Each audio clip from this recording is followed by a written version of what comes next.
Então, pessoal, eu vou basear esse estudo em 6 pontos principais, tá? Simples direto para a gente entender a hermenêutica por trás da a grande farsa da inerrância bíblica, tá? Tá mais para errância bíblica. Isso não existe, eu vou provar aqui para vocês. Então vamos para o primeiro ponto, né?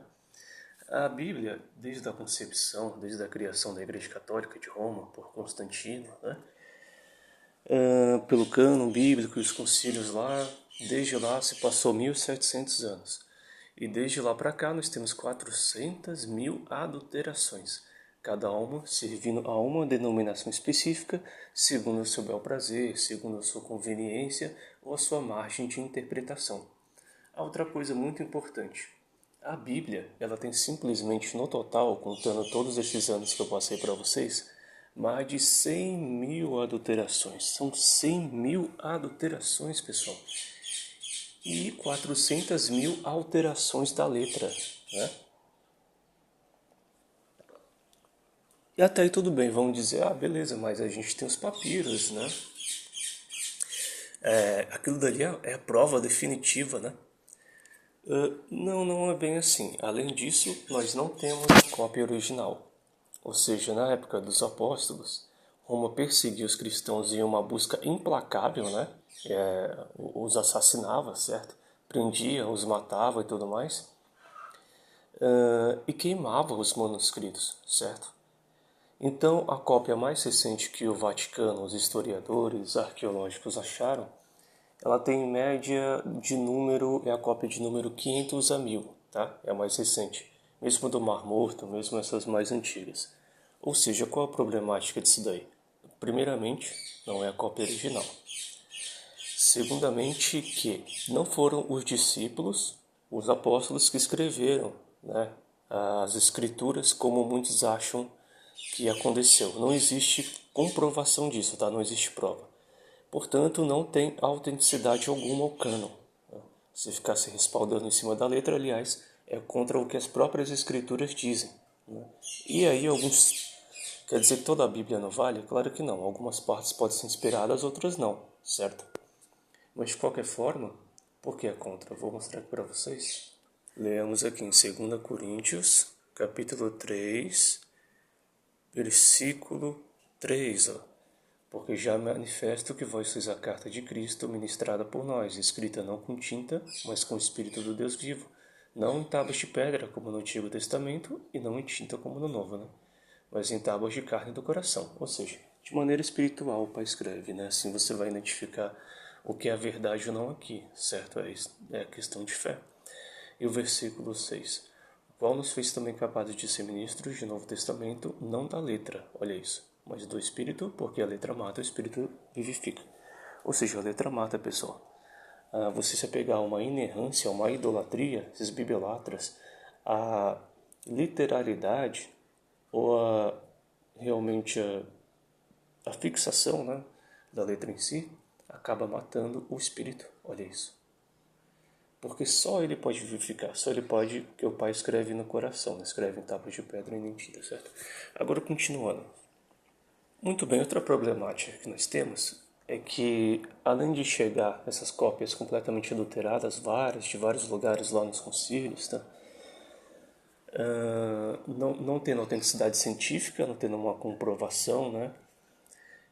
Eles só foram liberados para ler, para a leitura do público, após 500 anos, pessoal. Então, só quem tinha acesso a isso, e só quem tinha interesse, eram os grandes acadêmicos. E ainda tinha uma série de requisitos para cumprir. Não qualquer um poderia ler as cópias originais. Olha isso, cópias originais.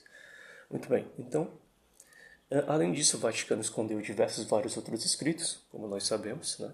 Nós tivemos, e o pessoal que fez o cânon, quer dizer, participou das cruzadas, mataram em nome de Cristo, teve a caça às bruxas, embora eles aleguem que apenas que era o povo que ia lá e trazia as pessoas, a igreja apenas legislava, né? Essa é a alegação deles, não apenas legislava, como também julgava as pessoas. Né? Então nós temos aí diversos fatos que demonstram que toda a escritura, né, como diz aquele texto, é inspirada por Deus? Não. Por causa que a palavra ali em grego não significa isso.